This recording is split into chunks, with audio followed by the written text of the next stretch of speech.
Welcome to Alouettes Flightdeck, podcast dedicated to Montreal Alouettes football. I am Tim Capper. You can find me on Twitter at Repact. That's REPPACT. And I'm Cliffy D. You can also find me on Twitter, but it's at Cliffy D. And this episode of the Alouettes Flightdeck is presented by our good friends over at SportBuff, where right now you can save 10% off your entire order by using the promo code FlightDeck-10. Head on over to www.sportbuffshop.com for all your sport needs.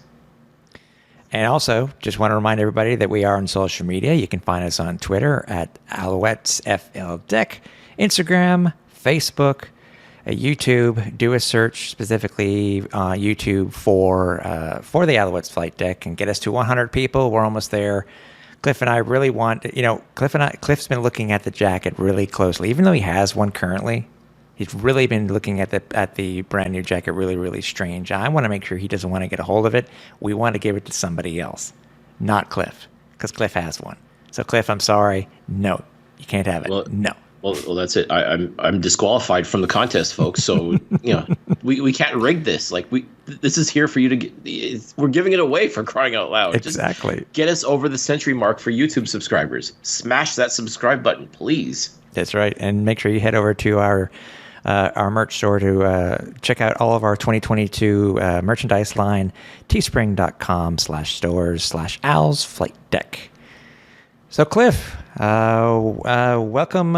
I am coming to you from the beautiful town. It is Mont-Tremblant, Quebec, but it's just outside.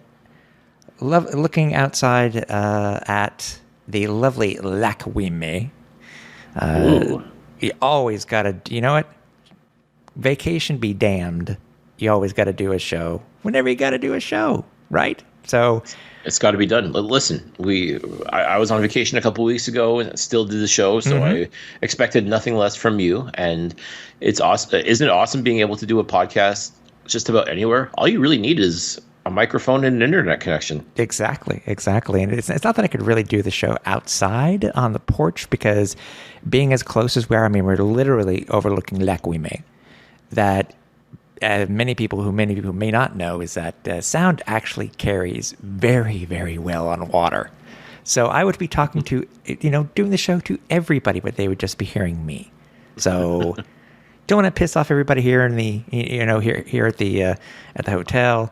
Or the lodge, rather. Lodge. It's not a hotel. It is actually a lodge. Oh, excuse me. Yeah, excuse me. Yeah, so I sit here. How's bragging camp going? Yeah, bragging camp. Well, hey, you got more on me this week anyways, buddy. You really do, and we'll talk about that very shortly, obviously. But it's funny, looking at this, seeing the beauty that this, just went into the mountains, the water and everything. It really brings me down that I have to talk about that joke of a loss this week versus Edmonton. Yep. It's not going to be easy, folks, but we're going to try and break it down, try to look for some positives, try to just wrap our heads around how the Alouettes were able to snatch defeat from the jaws of victory. It's something. I don't know what to call it. I mean, if everybody's been following me on social media, they'll know, I mean, that the Alouettes 193 yards. But by the way, it has nothing to do with nothing to do with the former coaching staff at all. But discipline, right? Isn't that right, Cliff? 193 yards, tied for third worst in Alouettes history. And what's funny, Cliff, is that the last time they had 193 yards, it was versus Edmonton. But here's the kicker, is that of the top three before this game, of those three games, even though they had set team records, they won those games. And it looked like they were going to win this one too. Yeah. But then the yards kept piling on and piling on and piling on. So if everybody doesn't know already, I mean, the Owls lost 32-31 to the Eskimos. Depends on what you read online and what you saw. Certain people were, it was this person's fault. It was a team thing. It was a player thing. I mean, overall, Cliff, I mean, This game, this was a game the Alouettes should have won. I mean, this is a game where the Alouettes blew a 19-point lead, and it was the biggest lead, their biggest lead that they have lost since the Owls were up 24-0 versus Calgary way back when and lost that game. That was in the first quarter. Mm-hmm. So, yeah. What can we say about this game? It's over. Yeah, thank God. Move over. If you're looking for positives, the game is no longer being played. There's no way the Alouettes could lose even more. Mm-hmm. I mean, Gina Lewis said it perfectly because we had, you and I were able to have access to the field and see some of the players and the 20th anniversary team stuff, which we'll talk about too, because there are some positives actually to this podcast. But Gina Lewis actually saying in passing when we saw him is like, because man, I hate losing. We've got to do something to win, and I agree with him. Because this game was in hand, but when you have one player who basically had, what was it? I think it was 100. I think they said it was 103 yards of DPI that led to 14-0 run in the fourth quarter. Yep, that'll do it. It was not the best game for Wesley Sutton, who is a very good football player and has done very well for himself since coming to Montreal. But last Thursday, he just had his lunch eaten for him many times over. Mm-hmm. I mean, like, just to the point where, like, do you even football, bro? Like some of the penalties. Do you play? Do you football? Like, some of the penalties were just egregious to the point, like, I think it was the second DPI. It looked like he was playing the ball because the first one he didn't. The one that pretty much led to an Edmonton touchdown. Yeah, like in the end zone. Was that the one that was challenged? No, that was. But that's coming up. Like the first one his first DPI in the end zone, which basically put the ball on the 1 yard line and let Kyle Loxley basically plunge forward to get a touchdown. I mean, Sutton didn't even come close to addressing the ball. Like, he was all over the defender or all over the receiver, like stink on a skunk. I mean, he was like, and made no attempt at all to address the ball. Like, if you just turn your head ever so slightly, you can sort of sell it that, hey, I played the ball. Like, no, that didn't. It was blatant pass interference. Like, okay, it happens. The second one, though, the second DPI, though, it was right in front of us, actually. He actually did play the ball. Yeah. He actually turned his body and actually played the ball. So we're sitting there going, okay, I don't see how you call that DPI. And I actually had a few people on Twitter tell me this afterwards, because I tweeted it out like, okay, I don't see how that's a DPI. And like, wait till you see the replay, you'll understand. And sure enough, when I did catch, okay, he had himself a handful of collar. Okay. I mean, it was pretty egregious too, as far as penalties go. I mean, like, and the fact that Machocha threw the challenge flag. I mean, was there nobody upstairs, like, for the Alouettes that could say, no, don't do it, do it? It may have been camera angle, because if you remember correctly, Danny Mack did not throw the challenge flag right away. I think it was right before they're about to snap the ball that he threw it. Right, and even then, anyways. Yeah. So yeah, and that in turn was just a wasted challenge, unfortunately. Yes. I mean, I'm sure at the time it seemed like a good idea, like, okay, challenge it, but then, hindsight's always 20/20, right? So I mean, as soon as you see on TV like what we should have seen right off the bat, then it's like, okay, yeah, that's pass interference too. And wow, like Kenny Lawler, just he knows how to bring out the worst in a player. He just and Lawler had a very good game. I wasn't sure what his stats were after the game itself, because I hadn't checked the official stats, and I thought he hadn't been done that well, but I was wrong. I mean, but I'm just looking at the things here, by the way, Cliff. Sutton, PI, 20 yards. Sutton, PI, 38 yards. Sutton, PI, 50 yards. Yeah. And that last one set up the go-ahead touchdown. Yeah, it was just a comedy of errors as far as Wesley Sutton goes. And It's unfortunate because as I said, he really has been having himself a decent season so far, and pretty much his entire time since he's been in Montreal. Like he came up through the ranks last year, and proved that he belonged on the team this year, and has been playing some pretty decent football defensively. Mm-hmm.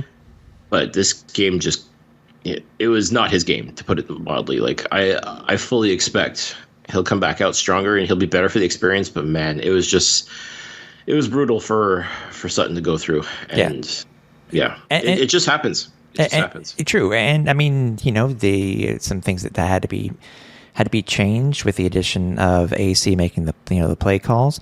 They did well. I think they were 4 of 5, if I'm not mistaken, within the red zone. Definitely improved. Listen again. Dominique Davis also scoring 2 of those touchdowns. Like goal line plunges, but still, yeah. Like as we've said before, you can't go all the way into the red zone and just walk away with 3. You need to score touchdowns, and I give the Alouettes credit. They were able to find the end zone several times. Problem is, so did Edmonton. Mm-hmm.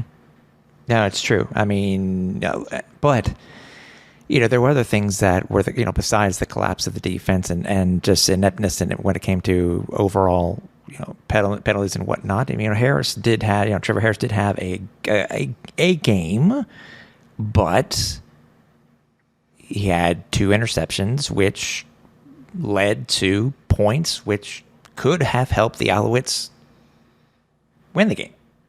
Both the interceptions were throws that he had no business making whatsoever. Especially the one near the end of the first half.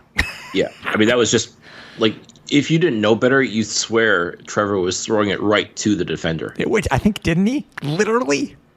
Yeah. I think literally, it was right to him. Like, it wasn't a matter of the receiver jumping the route. I almost think, like, even, the defender jumping the route. I really think it was a matter of, oh, this is coming to me. Okay, fine. And just take it and go off. And then, at least Trevor made the tackle to stop the touchdown. That's true. I mean, Trevor's thing, his INT was similar to the one that Duquois got earlier, which was gorgeous, by the way. I mean, we were looking for pluses here. Yeah, and Duquois nearly scored his second pick 6 of the season. I know. And it would have also been his second at-home pick 6. That's true, too. Trevor Harris is 19 to 26, 241 yards, 2 picks, 2 touchdowns. 73% percentage, pretty good. Walter Fletcher starting in place of Joshua Antwi just this week, because we know Joshua's going to be back as the starter. But he did well. 7 carries for 64 yards and 9.1 average, Cliff. That's not bad at all. But I think overall, too, they only had 14 rushes. So right. Let's not forget Fletcher also had that really nice run in the first quarter. That's true. Which ultimately set up a field goal, because once again, you get in the red zone and you walk away with 3. But that was the only one. The rest of the game they scored. But that's the plus. There is something has changed. This is true. Changed. No. Like I said, give credit where credit's due. They were able to find the end zone more. It's just like I said, and Fletch came so close to actually scoring the tutty as well. No kidding. Some nice blocking by Gino, and it was almost Fletch. Almost. Gino Lewis had 6 receptions on 9 targets. He led the team with 78 yards and a TD. His first of the year. That's true. That is very true. Reggie White Jr. had 56 yards and 4 catches. KJG had 51 yards on 2 catches. Hergy Mayala had 3 catches, 20 yards. Jake Winicky had only a single catch, 10 yards. Who am I forgetting here? Fletcher himself had a single catch. Tyson Philpott scoring his first CFL touchdown. It was a nice play too. He just seemed to be wide open. So was Gino too on one of it. He was on an island. He was, and it was funny because once again, like, one of my biggest criticisms of Trevor Harris is he holds onto the ball way too long. And there was a couple times where I really thought he was going to get sacked, and then he just sort of wiggled out of it and just threw up a prayer. And sure enough, Gino's just standing there, literally surrounded by nobody in the end zone, and just ball went right to him. So yeah, hey, listen, I mean, like I said, credit where credit's due. I mean, Gino was in the right place at the right time, and somehow, some way, Trevor Harris was able to hold on to the ball just long enough to get rid of it and score the touchdown. So I guess, there's some progress. It seemed to be, though, that Taylor Cornelius seemed to be a little bit more mobile, which I was like, how did you get out of those tackles? Mm-hmm. I mean, there's one sequence where I think there was 5 Alouettes defenders that tried to wrap him up and just couldn't. Like, you'd think he was covered in Crisco for crying out loud. Yeah, no kidding. I mean, it's... And he does not strike me as a mobile quarterback, Taylor Cornelius. No, and that's one of the that's one of the slights that a lot of people gave this week. Yeah, but he was juking and jiving on that particular series. I mean, man, he did the thing. I mean, I tell you what, folks, like a quarterback in Edmonton wearing number 15, that's some pressure right there. But I guess he feels he's up to it. He's up to the challenge. So, I mean, if you're going to wear number 15, you better play like the former number 15 quarterback for the Edmonton football franchise. Exactly. I mean, leading receiver for Edmonton was Kenny Lawler. 7 receptions on 92 yards. But if you had that 108 yards for DPI, that's 200 yards. Yes, it is. So maybe that should be a new stat, by the way. I'm also disappointed that Chandler Worthy did not get another house call. Mm-hmm. But he had a couple nice runs. He had a couple nice returns. So, yeah, well, then I think 3 of them were also brought back by penalties. There's that too. Which they had been, special teams have been doing well this year. They had been doing well when it came to penalties, but come on. It's like if anything could have happened this week, it did. Yeah, it was just glaring discipline. And naturally, the Alouettes, Danny Machocha, and Noel Thorpe were dragged big time on social media for the absolute lack of discipline. Yeah, including myself. Oh, yeah. Oh, I mean, listen, how do you defend it? You can't. I'm sorry. 193 penalty yards is inexcusable. I mean, that's just... Yeah. And I know a lot of them were, unfortunately, on Wesley Sutton, and he gave huge yardage as a result. But, I mean...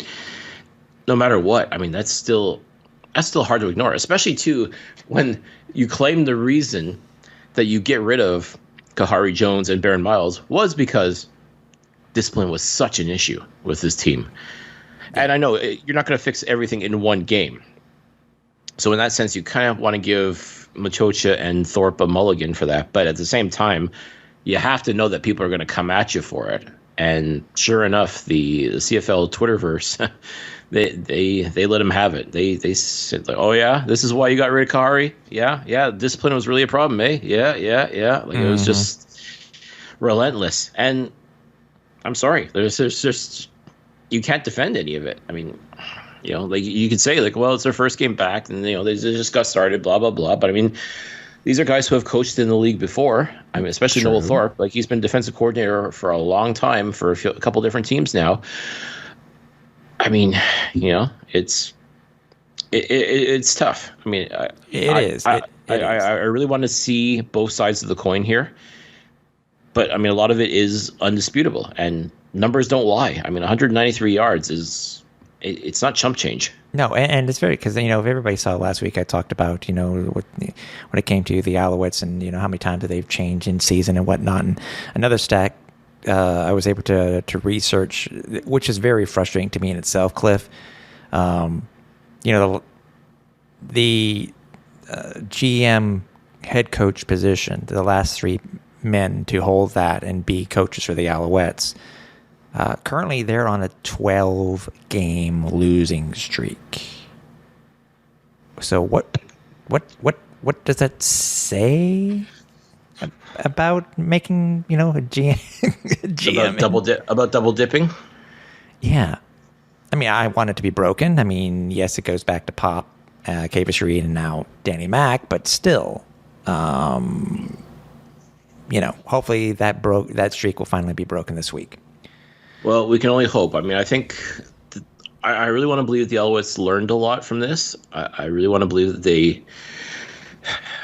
When they look back on the tape, I'm sure there's a lot of heads being hung in shame because it was it was unforgivable. Quite frankly, it really was. Like you want to support this team. You want to let them know, like, hey, listen, things happen. It's all good. Don't worry about it. But I mean,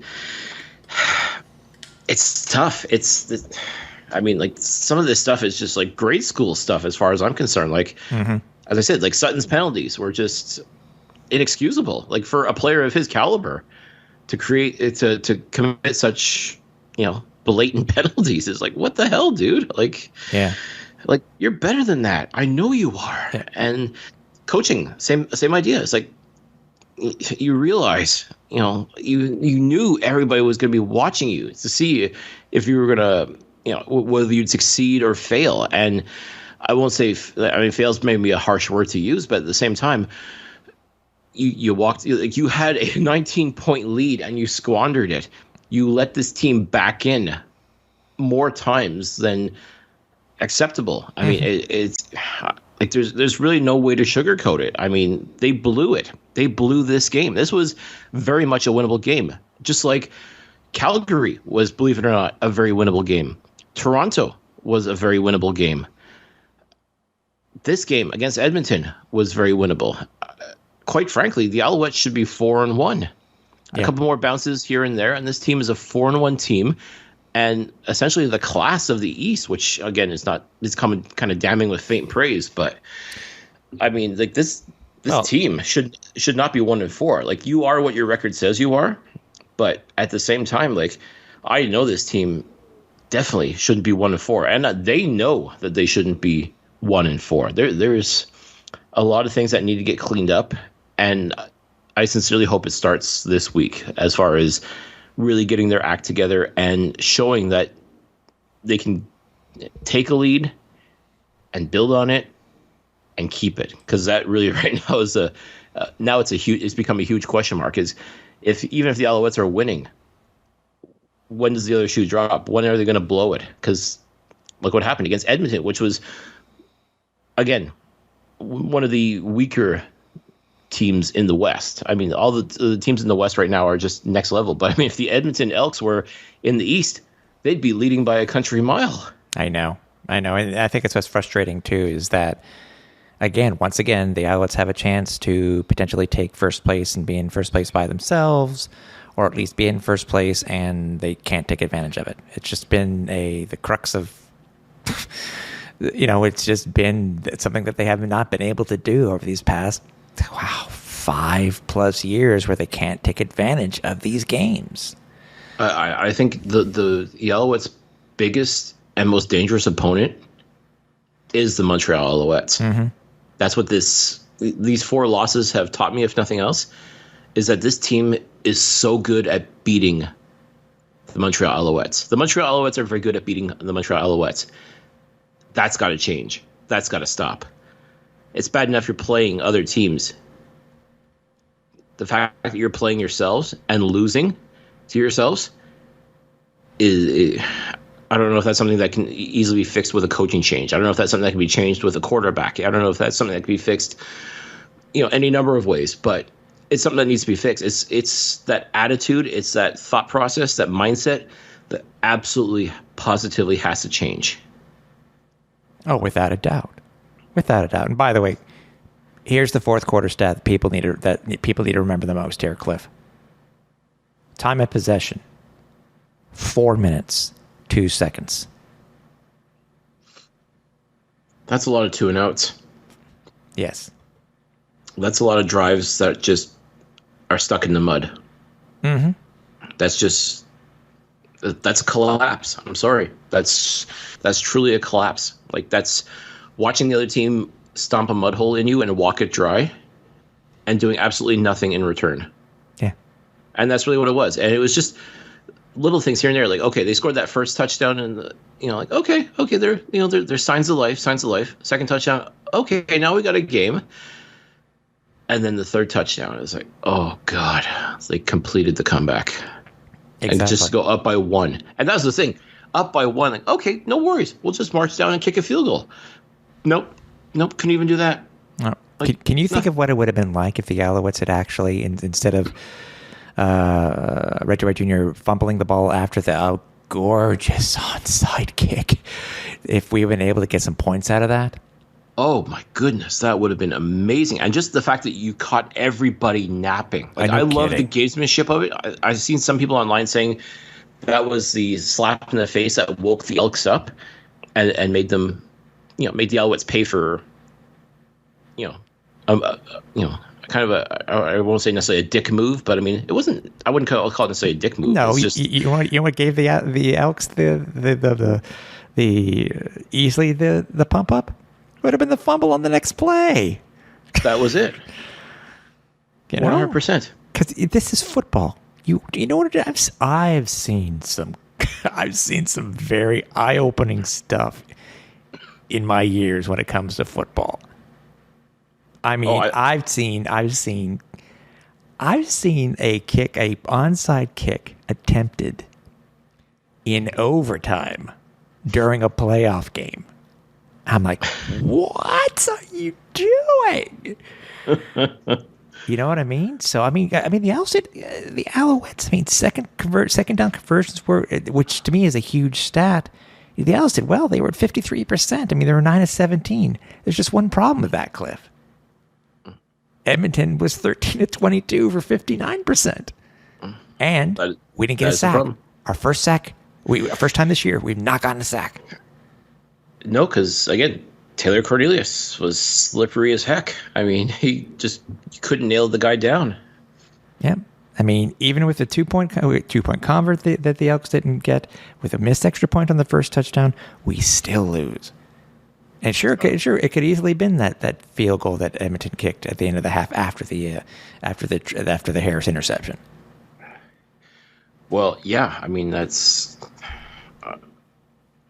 Yeah, it's like I'm still speechless thinking about it, just because it's one thing to get intercepted, like you make the right play and somehow the defender just happens to read you just a little bit better. But this was blatant. Like I said, if you didn't know better, Trevor Harris thought he was on the Elks and was throwing to a receiver. Yeah. In green and gold. But no, it was a defender. I'm sorry to say, it was a defender who damn near scored a friggin' touchdown. And then the other interception that he threw, completely one could argue that Gino kind of ran past the ball and it just ended up in the hands of Ed Gainey. But that too was just a throw that perhaps should not have been made. The first interception definitely shouldn't have happened. No. But that second one, that was just backbreaking. And I promise you, a lot of people were, giving Vernon Adams the business because he was making errant throws and that had that gunslinger mentality, no risk it, no biscuit kind of thing. But I mean, Trevor makes throws like that, gets picked off, and crickets. Mm. I mean, where's the where's the scorn or the disdain for such a, why isn't he on the hot seat or on a short leash or anything like that? I don't know, dude. By the way, speaking of VA, what did you think of him being the holder on kicks? I guess I got to justify washing his uniform somehow. I mean, jeez. I mean, that. How insulting. I mean, this franchise just finds new and exciting ways to slap him in the face. For what? I don't know. I wonder what horrible thing he did other than show signs of brilliance in 2019. Like, what terrible things has Vernon Adams done in his career as a Montreal Alouette to warrant this, demotion, if you will?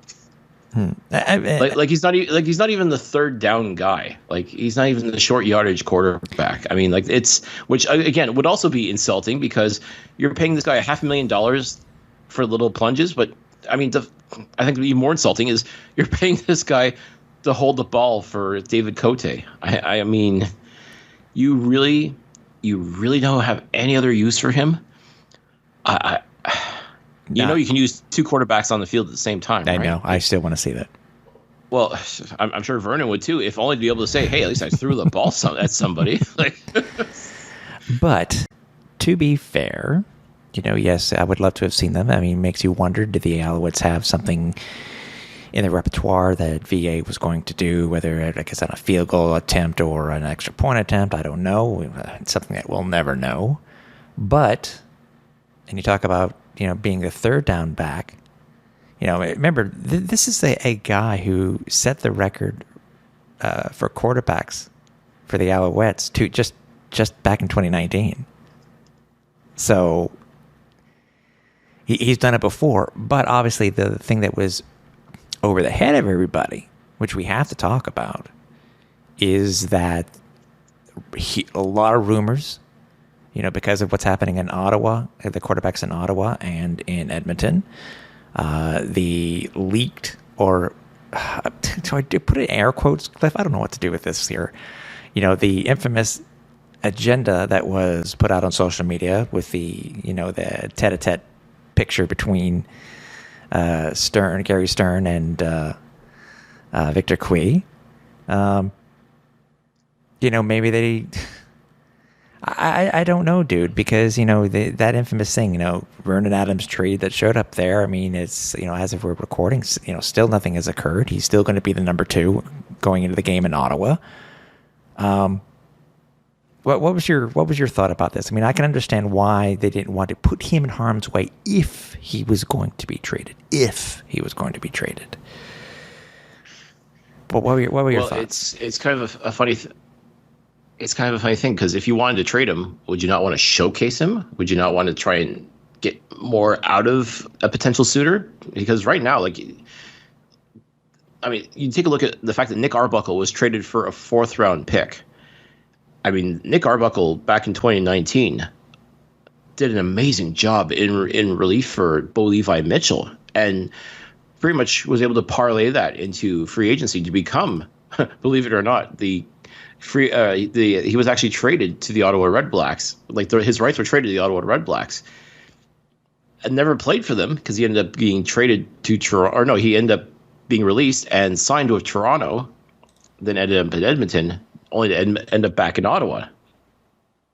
So this is his technically second go around with the RedBlacks. But the RedBlacks were able to get him for a song practically. Mm-hmm. Now, I personally think if you're going to trade for Vernon Adams, it's still going to cost you a pretty penny. It should still cost a pretty penny because we know what Vernon Adams can do. Yeah, none of this Ricky Ray trade bullshit.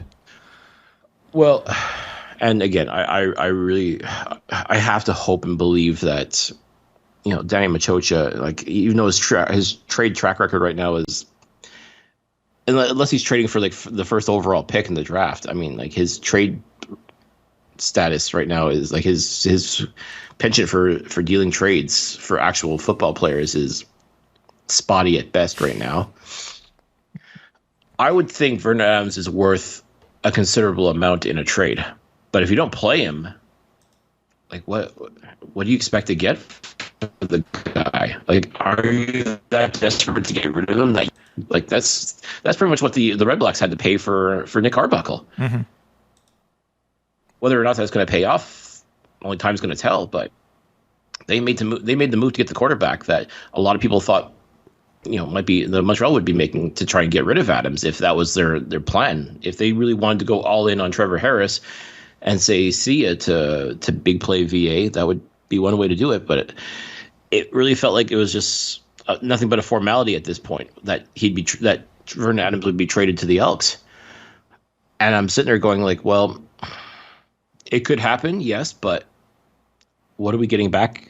That would be my number one question. To me, I personally, and you can call me biased or a homer or whatever if you want, but I would say Vernon Adams is worth 3 first-round picks at the very least. And before you laugh, let's not forget the Alouettes traded for Johnny Manziel and gave up 2 first-round picks. Yeah. And what the hell did Johnny Manziel do for anybody in the CFL? Nothing for no one. I'm sorry, but I think just based on that alone, VA is worth at least 3 first-round picks. Mm-hmm. And is a team going to be dumb enough or desperate enough to make that move? Highly unlikely. But to me, that would be the starting point. If I'm Danny Machocha, I'm saying, oh, you want VA? Okay, sure. Here's the starting price. And that's it. For all we know, that may be why VA currently is still with the team. But obviously, obviously our hope, and I'm sure for many other Alouettes fans, is that VA stays with us for the rest of the season. Yeah, because I'm sorry to say, but Trevor Harris is still not winning football games. He's won one and had very little to do with it. I mean, that's unfortunately seems to be the running theme for the career of Trevor Harris is along for the ride. Right. By the way, here's an interesting stat that was in this week's CFL notes. Trevor is a 500 quarterback. In his career, he is, I think, 80. I'll check it again, but I think it's like he's 80-something. He's like 40-something, 40-something, and 2. And he's 500 on the road and at home in his career. Well, he's currently 2-5 as an Alouette starter in the regular season. Should be 2-6 if you count. Should be 2-6. Yes, should be 2-6. I was going to say if you count playoff games, then 2-6. Oh no! I was going to say that one where Vernon was pulled. Even though VA got the loss on that one, should still be Trevor who gets the loss on that one. Well, I mean, that's something you'll have to argue about that with the CFL stats people, but you're not wrong. You're not wrong in that sense. Hey, I'll take an asterisk. Remember, Cliff, in baseball, you can pitch 3 innings, even in the middle of the game, and you can still get a save. In this case, Trevor played more than 2/3 of the game. You should still be eligible for a loss. Yes, I'm not disagreeing with you on that. All this to say that for whatever reason, the Alouettes are still very bullish about Trevor Harris as the leader. They clearly see something that the rest of us just can't. The fact that you've got Vernon Adams on the sidelines, ready to go, and you're not even going to entertain the notion. And again, like when you're up 31-12, one could make the argument, okay, well, things are fine. Even if Trevor isn't responsible for all 31 of those points, it looked like he was steering the ship in the right direction. You could even make the argument that it was pretty much the defense that blew the game for the Alouettes. But again, the mistakes that Trevor made definitely led to points on the board for the Elks. Exactly. Here it is, by the way. So Trevor's made 84 career starts at quarterback with 4 different clubs, and his record is an exact even 41-41-2. He is 20-20-1 at home, 21-21-1 on the road. But listen to this one. His first 68 starts, he was 37-29-2. Since then, Cliff, in his last 16, he's 4-12. Again, numbers don't lie, folks. I mean, take a look at the Vernon Adams numbers, which I'm sure are a lot better than the ones that you just mentioned, Tim. Yeah. I mean, listen, if you think we can get less in a trade for Vernon Adams, you'd be crazy. I mean, it's just, quite frankly, if you're going to trade Vernon Adams, which I still think is not the move to be made, and the fact that it hasn't happened yet, I'm sure is pretty telling as well. I can't help but wonder if maybe now the leash is finally getting shortened just a little bit on Trevor Harris. I mean, if he goes and lays another egg in Ottawa, of all places, a place where he actually did find some success once upon a time. I mean, if he goes in there and turns out another stinker and pretty much gives the RedBlacks their first win of the season, at what point, like what really truly is it going to take for Machocha to go back to Vernon Adams Jr.? Like, it took less for VA, just 2 for 4. Yeah, I didn't even throw a pick in that. Like, I mean, wow. I mean, yeah, I know. Let's we understand but we will see what happens, and we'll talk about Ottawa here in a couple of minutes. I think, but when it comes to like trading Vernon Adams Jr., I'm not saying it's not going to happen. I think it would be incredibly short-sighted and unfortunate if it does happen. But I mean, the Alouettes cannot give him away. Quite frankly, they really can't. No. I mean, based on the performance of Trevor Harris, from what we've seen, like if this is a pride thing for Danny Machocha, because he's clearly made no bones about the fact that he thinks Trevor Harris is the guy that's going to lead this team to the promised land. Mm-hmm. But nothing we've seen so far, since basically his entire career as a Montreal Alouette, there is nothing Literally nothing that we have seen that would suggest that he is capable of doing that. Vernon Adams, on the other hand, has proven himself. He's made mistakes. Don't get me wrong. He's turned in a couple of stinkers himself, but I truly think the benefits far outweigh the drawbacks. Yeah, for sure. To say that the juice is worth the squeeze when it comes to VA, I think is a fairly accurate statement. Yeah, he's going to make mistakes. Yeah, he's going to maybe overthink things. Like he's not perfect by any stretch, but I still think when it comes to winning, he does know how to win, and he's proven it. Like he's had of the many quarterbacks, and thanks to David Arsenault for this stat, of the many quarterbacks that have started under center for the Alouettes since Anthony Calvillo's last football game back in 2013, he currently holds the best record of all of those quarterbacks. And let me tell you something, folks, that's a long-ass list. And it is. There have been some real doozies on that list. But VA is the top quarterback. Fun fact, do you know who else? Who is second in wins as a Montreal Alouette as a quarterback despite since 2013? I remember seeing it, but I don't remember off the top of my head. Who was it? Jonathan Crompton. Yes. Hey, he went on that run. He did. And again, like the Alouettes, when they find a good quarterback, you got to believe in him. But this notion of hanging on to these quarterbacks who just can't get the job done, I just don't get it. Yeah, I don't know.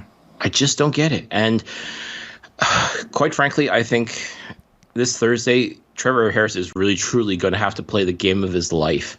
Because if he falters, I mean, how do you ignore that? How do you ignore that the noise that's going to come out from that? And knowing full well you've got a superstar caliber quarterback that you're paying for. That you're paying for, yes. And you got him holding kicks for the field goal kicker, for crying out loud. Yeah. No, I know. Like, that's the best you can do with this guy? Yeah. You're paying this guy $500,000 to hold the friggin' football? I'm sorry. I'm sorry. Make it make sense. Explain it to me like I'm 5 years old. That's all I wanted. Just make it make sense. Yeah. Let's get away from this and try to talk about some positive stuff. What was the 2002 Grey Cup champions were remembered at halftime and at different times during this game, actually.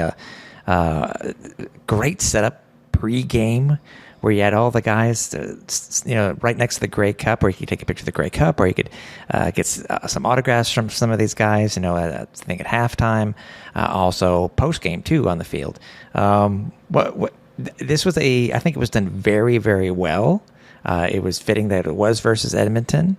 Obviously, it wasn't the same result, but even though it wasn't as many as I had wished that it would have been of the players that had showed up, there were still a ton, and it was still a great thing to see.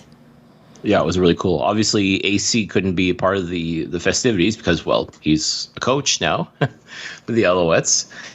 But seeing some of the legends like Zumo KK, Pat Woodcock, Scott Flory, who's looking fantastic. Yeah, no kidding, eh? Wow. I mean, he was a big boy back in the day. Like, I wouldn't call him fat, but I mean, like, he was thick, as they say, with 3 C's. But he's slimmed down, and he's now doing a great job coaching for the University of Saskatchewan. And it was definitely great to see him as well. And of course, how do you forget the great Ben Cahoon back in Montreal again? Yep. What a treat! I mean, that was amazing. And Jim Pop too. We got to say hello to Jim Pop as well. Exactly. Yeah, while we were waiting in line to take pictures with the Grey Cup. Yeah, it was cool. It's very cool. I mean, he's doing his thing with the USFL, and that just got wrapped up, and you could tell that he was very proud and very excited about what's to come with that league. So, I mean, kudos to him for doing what he did there, and it's just awesome to see him back in Montreal. Like, it just looked great. I mean, it was definitely, in that sense, like, being able to remember that Grey Cup. Like, I mean, go back 20 years, and that was technically the first Grey Cup. That was the Grey Cup win of our first Grey Cup win of our generation. It's true. Yeah. When you really think about it, like, since '96, the return, that was the first Grey Cup win. That's true. Yeah, it's true. And again, it was I hope the Alouettes continue to do this type of stuff. I know the next thing that they got coming up is, and I'll mention this in a few weeks anyways, is the whiteout game versus Winnipeg, and I already have my hand in my hand in my head for that thing, but we'll go into that in a couple of weeks. If people remember a couple of years back, you'll understand what I'm talking about. But also, one other thing that the Alouettes did, and I understand that they are, obviously, we are a team, we are Quebec's team. You know, we are a team that is based in Montreal. We're based in Quebec. You know, we're trying to cater, obviously, to not only to Montreal, but to the province. But what was your thought on this? You know, the Alouettes announced during the game, Cliff, that the Alouettes signed. You know, they signed huh? They didn't sign. Sorry, didn't sign, but they traded for the rights. Thank you for the correction. Traded for the rights. So offensive lineman Laurent Duvernay-Tardif, MD. Dr. Larry. Dr. Larry. But, you know, it was during the game. I understand, you know, trying to create some buzz, create some press. But then when you actually look at the actual, they got his rights from Calgary. And what did Montreal send in exchange? Two conditional picks. And this is where one of the few things that I have an issue with.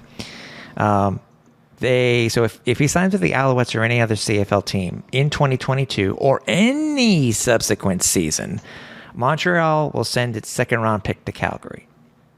Also, the Stampeders would have the option to swap their first round picks in the subsequent draft if the Alouettes pick is higher than that of the Stampeders.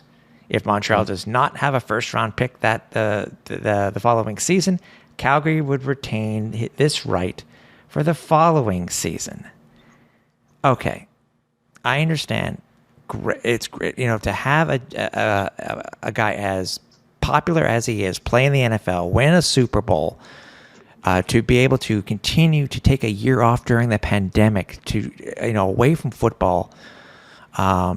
To do what he's been trained to do. To me, I'm sorry. To me, this just seems like a PR stunt for, in my opinion, a player who will never play a down, not in the CFL or with the Alouettes. I wholeheartedly agree. And even in the press release, the one thing they talked about was General Manager Danny Machocha mentioning that if Laurent Duvernay-Tardif were to ever play for the Alouettes, he would be allowed to have the MD on the back of his jersey, which was not necessarily a sticking point, but it was something that Laurent had petitioned the NFL for when he got his doctorate, was to be able to put MD next to his name on the back of his jersey with the Kansas City Chiefs, and the league basically told him no. You're not allowed. Yeah. To me, what's the difference now between, now we have players who have senior, junior, the third, fourth, fifth, whatever. What's the difference? Yeah. What is the difference? I mean, being a doctor is not exactly easy. And it's not like he's asking to put Esquire, ESQ on the back of his uniform. Yeah. And Lord knows there's a lot of CFL players who graduated from law school. Mm-hmm. You're telling me Marc-Olivier Brouillet wouldn't have liked to have had Esquire on the back of his jersey to announce that fact? I'm sure he would have if they would have let him. But, I mean, to celebrate someone like Laurent Duvernay-Tardif and the fact that, as I said, becoming a doctor is not easy, especially at McGill, of all places. I mean, that's a very tough medical school. Why wouldn't you want to celebrate that? But again, it's the reason why they call it the No Fun League, right? But the fact that they felt the need to put this in the press release, that if Laurent Duvernay-Tardif ever decides to play for his hometown team, he would be allowed to have MD on there. Like, you really think he's going, oh, well, that just seals the deal for me right there. I'll sign with the Alouettes tomorrow. Mm-hmm. Never mind being a doctor. Never mind trying to go and win another Super Bowl. No. I need that MD on the back of my jersey. I mean, never mind that Duvernay-Tardif is very long already, and now somehow you're going to cram MD in there. Like, unless you're going to make the letters like 2 inches, or not, 2 centimeters tall. I mean, again, it's like you said, this is strictly a PR move and nothing more. The fact that you made this trade, and the fact that it was being announced during the game itself.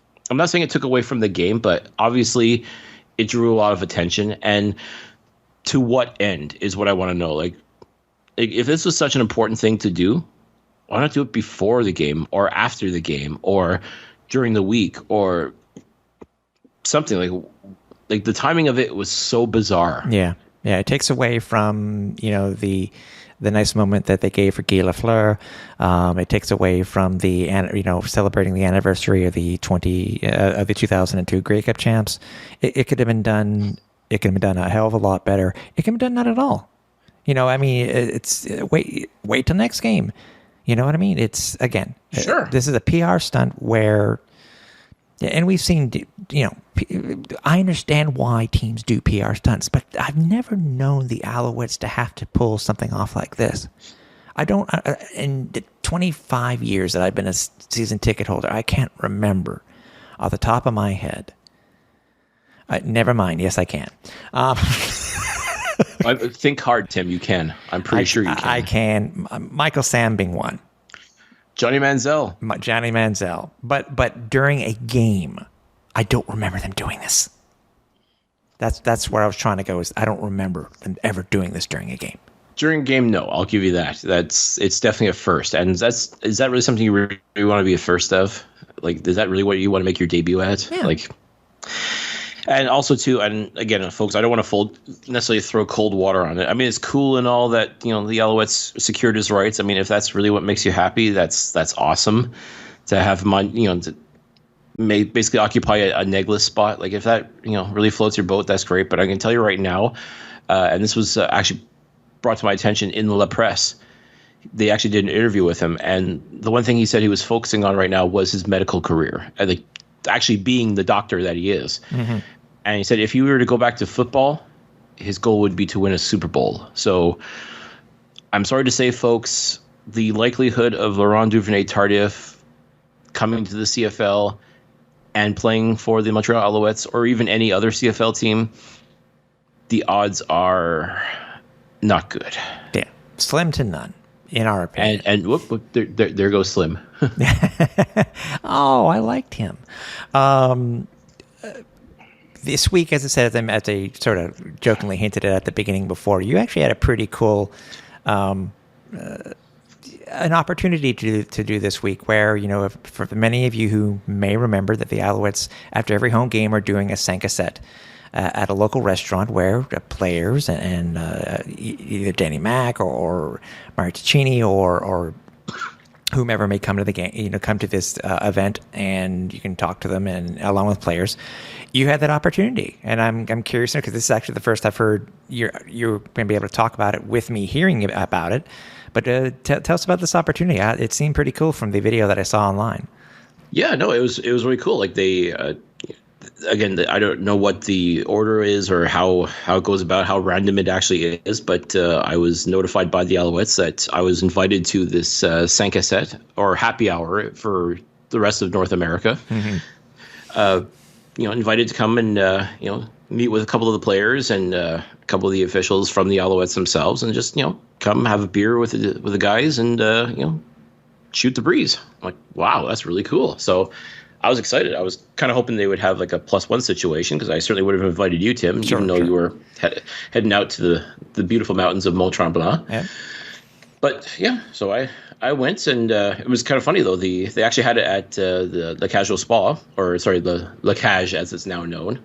Not too far from my work actually. So I mean, it worked out even better than expected. Like I'm like a hop, skip, and a jump away. So I waltzed in, and sure enough, there was William Stanback, Gino Lewis, and Jake Wienecke, along with Christophe Normand and Francis Chagnon of the team. Really cool to see those guys. I've certainly met Stanback, Gino, and Wienecke a number of times, but it's still nice to be able to see them and say hello and see how they're doing and all that. Especially Stanback, seeing as how he's still doing his rehab from his ankle injury. And we got to talk about that a little bit. I won't divulge too many details, but it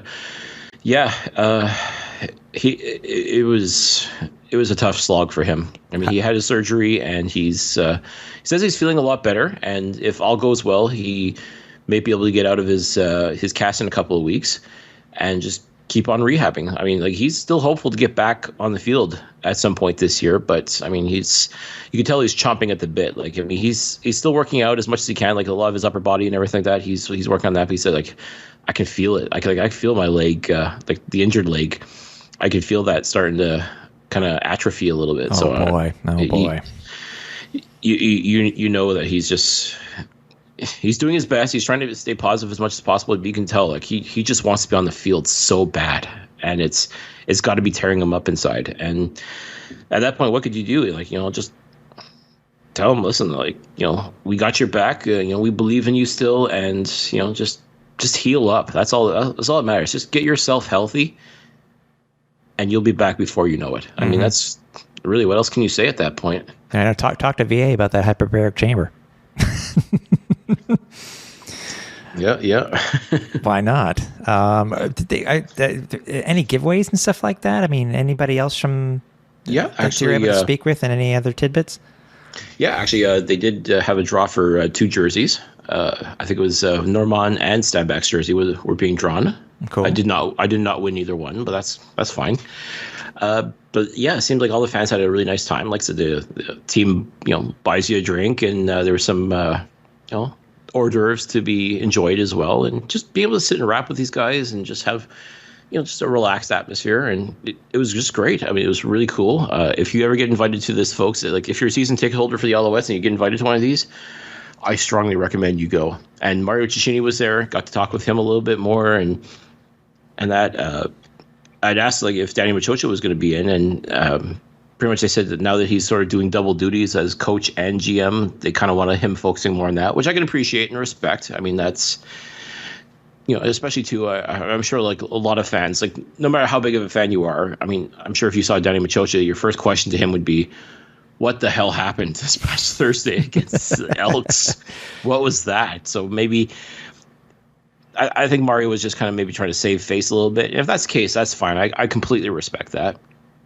Also, our man Joey Alfieri was there. He was kind of the MC of the event, if you will. Cool. And as always, doing a great job, just getting things out on social media, and being able to sit and talk with him, always a treat. I mean, we've got a pretty good rapport, him and I. I mean, we go back many, many years, and we love busting each other's chops on this, that, and the other. But it was good to sit and talk with him a little bit about his transition over from the radio station to now basically the social media guy, if you will, for the Alouettes. Mm-hmm. I mean, and you can just tell he's absolutely in love with the role, and it suits him to a T. I mean, you can tell he's focused, and he wants to put out the best product possible. He wants to put out that great content for the team and really help sell the Alouettes to the rest of the world. And, there's no doubt in my mind that he's doing a bang-up job where that's concerned. And, I'm more than happy to give him the respect for that.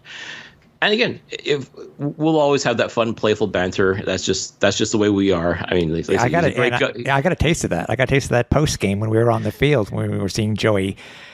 When I think almost everybody was gone, and by the way, that was so surreal. That being at Percival Molson at midnight with just talking to people with nobody else on the field, it was just like, that's a unique experience. But I got a hint of the banter between you and two. I thought it was pretty cool.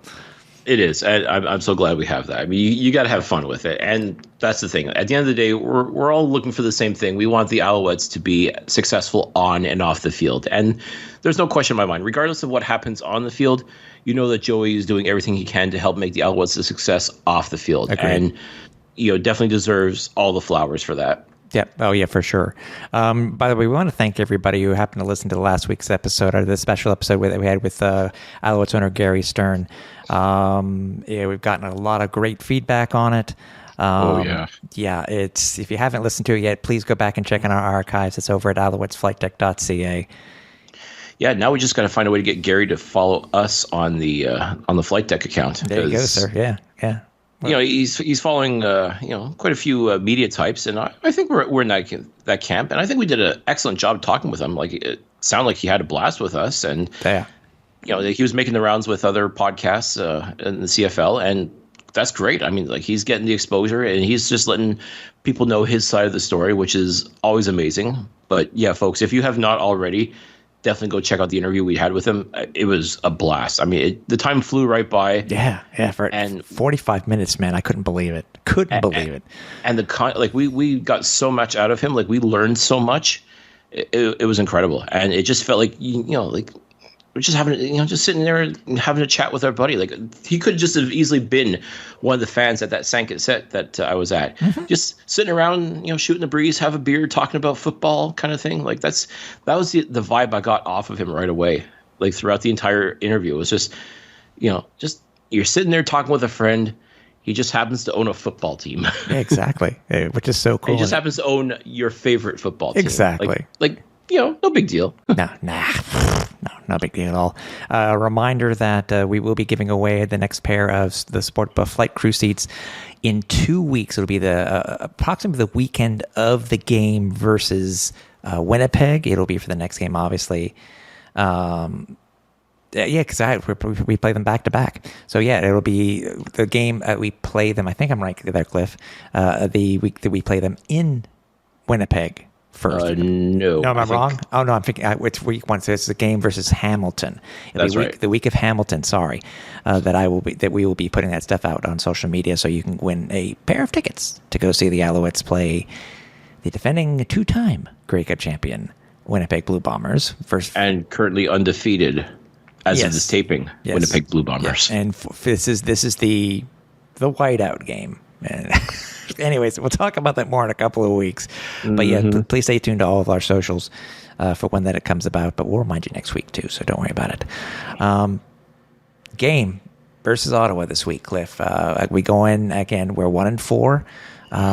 Could easily be something else, but we're also up against an Ottawa team that is now 0-5 without Jeremiah Mazzoli. At one point this week, by the way, Nick Arbuckle was placed on injured, but now he's on the active roster. I was like, poor Arbuckle. That's so fitting, but I'm glad to see he's actually active. We've had a few minor changes and additions to the defense this week, which are hopefully will allow the Alouettes to come out on top this week. Yeah, actually, I'm pleasantly surprised to see Tyrell Richards is now going to be the starting weak side linebacker. Micah Ah, who the Alouettes acquired close to 2 weeks ago. Yeah. Pretty much on the same day where Kahari Jones and Baron Miles were shown the door, was the same day that they acquired Micah Ah.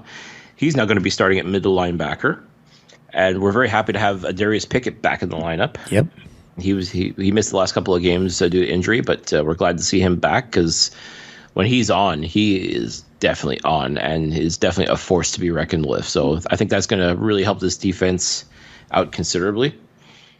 Also happy to see Brock Gowanlock will be backing up Avery Ellis on the defensive line. Yes, sir. His presence is definitely going to be appreciated because given the chance, this guy is going to have a breakout game. And if he wants to do it this Thursday against the RedBlacks, I'm all for it because we saw what this guy can do in the preseason, and this is a caged beast waiting to explode. Mm-hmm. Yeah, for sure. It's good to have these guys back. And I think there was a comment made already by either by Coach Machocha or it was by Noel Thorpe. They're talking about how well Pickett knows the defense, and it should be a plus for the defense itself with him being able to come back. So hopefully that's a plus because, the Owls, they got to stop this Jekyll and Hyde thing when it comes to penalties each week, each and every other week. It's just very frustrating. So if they can get back to their normal close to 0 penalties, I'll be happy. And we just need to score again. So don't take anything for granted. The Owls have done this before when it comes to teams in Ottawa. Don't take this, no matter what your record is, don't take a team for granted. And that's what the Owls can't do 2 weeks in a row. Right. And also, too, do you really want to be known as the team that got the Ottawa RedBlacks off the schneid? Mm-hmm. I mean, think about last year, Tim, the season finale at home, like the home finale last year was against the Ottawa RedBlacks, a game that Montreal could have won, but let it slip through their fingers. And thanks to that, the RedBlacks were able to be 3-15, or sorry, 3-11, I should say. Yeah, this is a shortened season, but yeah, they got 3 wins that year, and one of them was again the Alouettes could have swept the RedBlacks in 4 games, and they didn't because of that. Now, do you really want to be responsible for being the one of their 1-5 if it comes to that? Sure, exactly. So, I mean, Montreal, I won't say this is a must-win for Montreal, but in a sense it is, because they too have got to get their act together. It's only a 2-game losing streak, but at the same time, there's so much to be proven. Like, you really got to show that this is the team. Like, you got to show that the decisions that were made to change the coaching staff were valid and justified. The only way you're going to do that is win football games, though. And Montreal really, truly has to find a way to win this game. Yep. I agree. There's no style points. You don't get an extra favor because you let the Ottawa RedBlacks get their first win of the season. Like, they're motivated too. Don't get me wrong. And Ottawa has not really played very bad football. No, they've been very unlucky in a lot of things. I think they've had victory kind of slip through their fingers as well. But tell you the truth, I mean, especially over the past couple of weeks, Ottawa's looked like a better team than Montreal as far as ability to be competitive, and I won't say close out because, again, they still haven't won a game, but Ottawa's looked a lot better losing than what the Alouettes have. That's simply put, like, it just feels like, okay, if 1 or 2 more things kind of fall into place, we can finally get that W. Like, I really think that's a consensus in Ottawa right now, and Montreal's just got to find a way. Like, they got to punch them in the throat and keep it up. And they were doing a decent job of that against Edmonton. They just let them back in the game. Mm-hmm. That's the frustrating part. Like, the fact that they blew a 19-point lead is it's so tough to comprehend. Like, they were looking so dominant in the first half against Edmonton. And if they roar out to a commanding lead against Ottawa in the first half and then just let the team back in again, there's going to be so many questions asked. And especially, too, if Trevor Harris, really, truly, he's got to have a phenomenal game. And none of this BS about, his stats are nice. I don't give a flying if his stats are nice. Quite frankly, I want to see Trevor Harris live up to all of this hype that's around him. I want to be able to have Danny Machoch justify keep going back to this well, because if not, how do you not have Vernon Adams come in? And I'm not talking about in garbage time when the game's already out of reach and you're just throwing him a little pity, rep or 2. Like, no, you can't do that to him. Like, you slapped him in the face enough as far as I'm concerned. It's enough already. Like, if Trevor Harris isn't getting the job done, swallow your pride, go to number 3 and say, yo, get us this win, please. And you know what? I bet you he will. I bet you he would. If the chips were down, you let VA do his thing, he'd find a way to win the game. That's just his style. Or go down in flames. I mean, that's just how he is. He's high risk, high reward. That's really what kind of quarterback he is. Trevor Harris, the only thing he's proven so far is that he can get you to the red zone. And then someone else will have to do the rest of the work. So that's got to change. It really, truly has to change. Yeah. No more this pad statting nonsense. Trevor Harris has to step up and be the quarterback that Danny Machocha thinks he is. Yep. Simply put. I agree. What is that? I was trying to look for the line. What is the line? Have you seen it yet? I think Montreal's favored by 4. Okay. Okay. Which is funny because that usually feels like the home points, but yeah, no kidding. Exactly, I know. And surprise to everybody, by the way, if you are an Owls fan or you're a RedBlacks fan, either way, Cliff and I are making the trip. We're making our presence felt again in the capital. I will say that in 2021, the Alouettes were undefeated when we were in attendance at TD Place. So will that trend continue in 2022? Only one way to find out. Yep. Stay tuned to our socials and we'll let you know where we're going to be. So, yeah. So again, it obviously for us, it's just, this is a must win. We don't have to worry about first place. We're not going to end up in first place. We may be tied, but it won't be in. But so it's, again, this is to me, this still is a must-win game. It's either a difference between potentially tied for first or last place. with Ottawa having the upper hand if we are at 1-5. So I'll leave it at that. That's really what it comes down to. I mean, it's still young. Like there's still a lot of time left, but at the same time, that's not going to fly excuse-wise. Like you've got all this talent on this team. We keep talking about how this team is more talented, and is a lot better than what the record indicates. Mm-hmm. But really, truly, that's all it is. It's just talk. Us trying to pump their tires, and they got to start living up to their end of the bargain. Quite frankly, exactly. You know what? We keep talking about how good this defense is. We keep talking about how many weapons there are. That's all well and good, but at the end of the day, they need to execute, and they haven't been doing that lately. They got to figure out. I sincerely hope that in practice this week, they get it figured out. That they find a way to get that discipline, to stop taking so many stupid penalties, stop giving the opponents yardage, due to these penalties, and just find a way to score consistently and keep the other team off the scoreboard. Exactly. If they do that, then they'll walk out of Ottawa with a W. Yep. And you know what? We'll leave it with that because, as I said, just look for us on social media. We do appreciate you guys, as usual, for joining us each week. These Thursday games are killer. The Alouettes are the kings of Thursday night, right? Woo! It's a king of something. Yeah. So, So, Cliffy, I will see you very, very shortly in the next 12 plus hours or so as we head off to Ottawa. A little bit more than that, but still. But again, join us next week as we talk about the matchup versus the RedBlacks and our next opponent against the Hamilton Tiger Cats. So for everybody here at the Alouettes Flight Deck, for Cliffy D, I'm Tim Capper. Run final approach.